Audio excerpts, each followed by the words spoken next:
Nine Sports TV.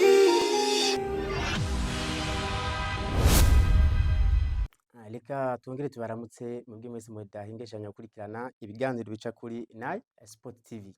Turi ku munsi wa mbere igenekerezo rya 21 ukwezi kwa mukakaro umwaka wa 2025. Ingingo nkuru zigize iganiro cacu cuno munsi turaza guhera neza na neza mu mupira w'amaboko aho mugwi wa Dinamo warayotahukanye igikombe mw'ihiganwa ry'umupira w'amaboko wa Vitalo Basketball League umwaka wa 2025 utsinze umukeba wabo umugwi w'Urunani. Mbega inkino zageze bahuza zagenze gute bagiye baratsindana gute? Tuca twivira ngaho twerekeze umugwi wa Kayanza United aho Ngabire Marcus agiye guhabwa amahera agera ku miliyoni 16 azihabwa bivuye mu mugwi wa Kayanza United ku mafaranga bari bamufitiye. Mbega Kayanza United na Ngabire Marcus bimeze gute? Vyose nivyo nabategura imiganiro cacu cuno munsi. Tuca twivira ngaha turaba ingene imigwi iriko iritegurira ihiganwa ry'umwaka wa 2025 ushira umwaka wa 2026 Primus League. Ni abakinyi barundi babandanya bashimwa mu gihugu cy'u Rwanda aho batandukanye bagenda barahindura imigwi ndetse abandi bava mu Burundi berekeza mu gihugu cy'u Rwanda. Tuja twivira ngaho twerekeze ku mugabane wa Buraya kwa FC Barcelona Dildon. Marcus Rashford agiye gukinira umugwi wa FC Barcelona ariko nk'intizanyo y'umwaka umwe harimo n'ibiganiro byo kumwongera cyangwa se kumugura burundu. Mbega transfer ya Marcus Rashford imeze gute kwa FC Barcelona? Ivyo byose nivyo nabateguriye mu biganiro cuno munsi. Lionel Messi inyuma ya ku munsi w'ejo umugwi wa Inter Miami wari kuratsinda ibitsindo bigira kuri 5 aza gutsinda ibitsindo bibiri wenyene yaraye akuye agahigo aca ko Cristiano Ronaldo mu bakinyi bamaze gutsinda ibitsindo byinshi ata penalty zirimo. Mbega rucanye ibitsindo gute? Vyose nivyo nabateguriye mu kiganiro cacu cuno munsi. Imbere yuko dutangura tubanze gutumirira abantu mwese mutaraja kuri YouTube, Facebook, Instagram hose muhakubitire mwandike Nine Sport TV urubuga rwizewe urubuga rubaha amakuru meza na cyane cyane wo muri sport haba ngayi wacu mu Burundi hanze y'igihugu Afrika Iburaya hose tuba twashitse. Ugene kuri YouTube wandike Nine Sport TV hamukonde subscribe utubire bagenzi bawe n'abatumire bagenzi babo babandanye baronka ivyiza mureke kuryoherwa mwenyene. Kuri Facebook nuko nyene wandika Nine Sport TV hama ukore j'aime, partage, like na comment vyose tubikeneye ne kuri Instagram nuko biba bimeze. Birumvikana reka twitangurire ikiganiro cacu.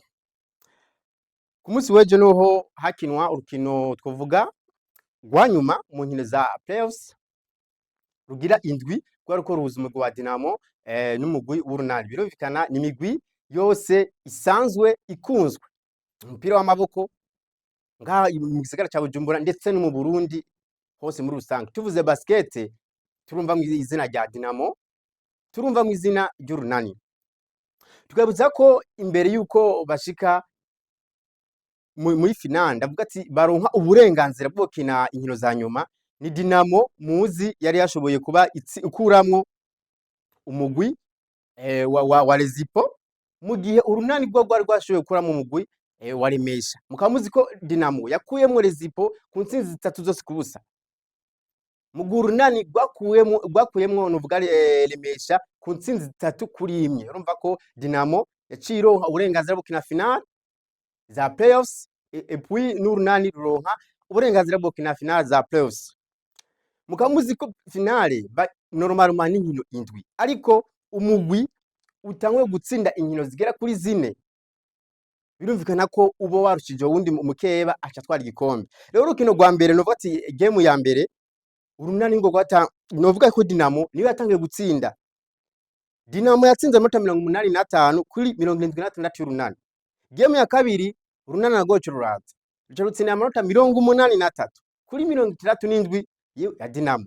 Game ya gatatu Dinamo yaciyiza iragaruka kandi itsinda amanota 71 kuri 65 y'Urunani.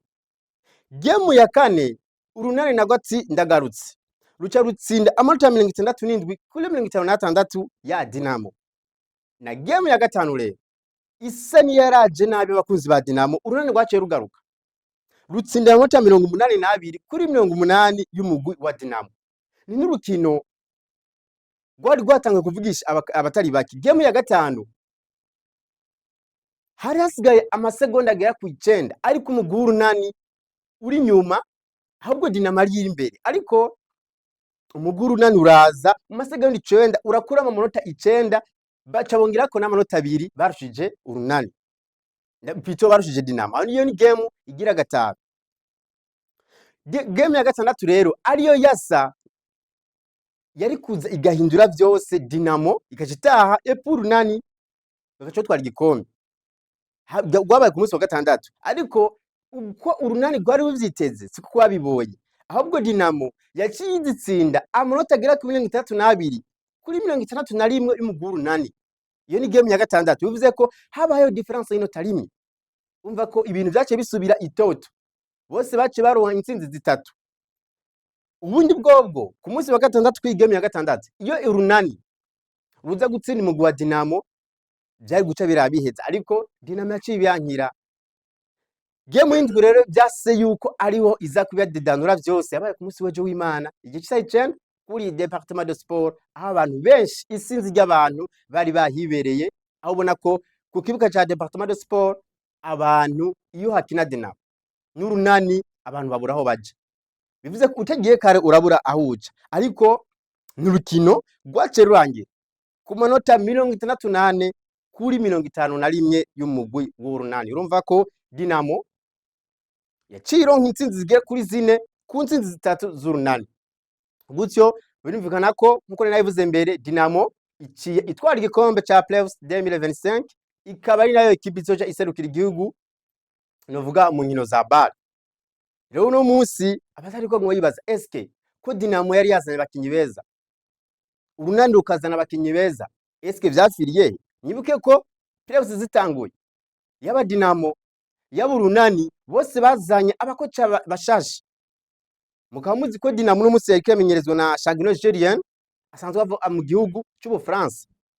Bimvuka ko assistant yari Ndumutima na Joris. Mu gihe urunani nabwo aciye rwikwita muri Espagne rubuzana Inasiga Hasia, mu gihe assistant coach yari Elvis Hakizimana. Umva ko babamenyereza abarundi bari basanzwe bafise iyi migwi, barebe entraîneur ajwe, bose bari bipanze, kandi mukaba muzi ko bose barasumye, ariko babindi ngo haburana babiri hagatsinda umwe uwundi agataha. Nuko byara bigenze kuri Departement de Sport. Gutyo abakunzi ba Dinamo baraye baryohewe cyane, ariko abakunzi b'urunani birumvikana nta kuntu boryoherwa batakaje igikombe. Kandi ngo abasisi wenyewe no munsi kwera aho baraye nk'ibyo byari bimeze neza. Aho ni Dinamo rero yaciye itwara igikombe, ubushimye bwaraye butanzwe butandukanye nka Bujejero Miss muzi 2023 yari umukinyi wa Dinamo, ariko no munsi umukinyi wa urunani yaraye aronkeje washimye kumukinyi nivuga yateye imbere, niveau yiwe yaduze, master improved player. Umva ko Bujejero Miss nk'abantu bakunda kuza kuraba inkino zo kuri departement, n'umukinyi yadugije niveau. Bujejero Miss ni wa mukinyi ari mu kibuga kuri atatu, kweri utamucuze neza uravye nabi arakumerera nabi. Bujejero Miss rero umva ko yaciye arara hawe ako gashimwe nubwo umugwi wiwe utitwaye neza. Cinkina Garba Kennedy, uyu nawe n'umukinyi wa Dinamo, umukinyi afise iyo taye, umukinyi bibaye ngombwa gongana, umukinyi bibaye ngombwa asinda ayo manota yaba maranse yaba matwapo byose. Uyu mukinyi arabishoboye, nawe yarankeje agashimwe k'umukinyi yigenjeje neza mu kuzibira, mvuze ko yara defense neza, best defender. Cingiga Garba Kennedy, umukinyi w'umugwi wa Dinamo. Etienne Tamtong nawe n'umukinyi wa Dinamo kandi yaraye atonka MVP, umukinyi yaranze championnat, umukinyi yaranze championnat y'umwaka yitwa Etienne Tamtong, nakaba ari umukinyi wa Dinamo ava mu gihugu ca Cameroon. Saho gashimwe gusa yararonzejwe, ahubwo yaciye aronswe n'agashimwe k'umukinyi yinjije amanota menshi gusumvya abandi. Statistique man zerekana ko Etienne Tamtong yashoboye kwinjiza amanota 16 buri match. Umva ko umukinyi ni umukinyi vraiment afise experience, muravye no mu kibuga urabona ko ari umukinyi ari pose, akina ivyazi, arakunda no gukura habi novuga umugwi wa Dinamo. Uwo ni Etienne Tamtong, umumenyereza yigenje neza, ntabwo ari umumenyereza wa Dinamo, ntabwo ari umumenyereza w'Urunani habe namba, ni umumenyereza Patrick Nkuruziza, ni umumenyereza wa Rezipo. Mukamuzi ko Rezipo nayo yarakinye demi finale ya PFC nubwo yakuyemo na Dinamo ku nzizi 3 kubusa. Rero uyu mukinyi Patrick Nkuruziza kuba barabonye bakatireka tumuha agashimwe kumumenyereza yitwaye neza gusumvya abandi, binivugana ko yarabishoboye, nibwo umugwi wa Rezipo utashoboye gushika kure hashoboka, ariko natwe arabonye Rezipo si umugwi mubi. Rero ni Patrick Nkuruziza nawe yararonkejwe agashimwe kumumenyereza mwiza. Augustin Bizoza, umufana wundi ngo nta mugudakiza. Augustin Bizoza ni umufana akomeye w'Urunani. Yego abafana ni benshi ariko burya gufana biratandukanye. Uyu Augustin Bizoza n'umufana ubona kwa tuvuga umufana ari discipline. Umufana ari discipline. Bibaye ngo mbona fair play yarayigira. Rero ku munsi wejo yarayetowe nk'umufana yigenje neza, kandi ni nawe azoca aseruka, urumva n'umufana w'Urunani ariko azoherekeza Dinamo mu nkino bazoba bagiye gukina hanze y'igihugu. Urumva ko no gufana neza ubikoze neza nta mwuga udakiza. Rero ni Augustin Bizoza yaraye atowe nk'umufana ayigenje neza, aho hari umugwi mu mupira w'amaboko Vitalo Basketball ndetse n'umupira w'abigeme. Murazi ko Gladiators ari yatwaye igikombe muri Inkiza Women's Basketball League 2025 utsinze umugwi wa Rezipo. Nivyo vyariko biravugwa mu mupira w'amaboko.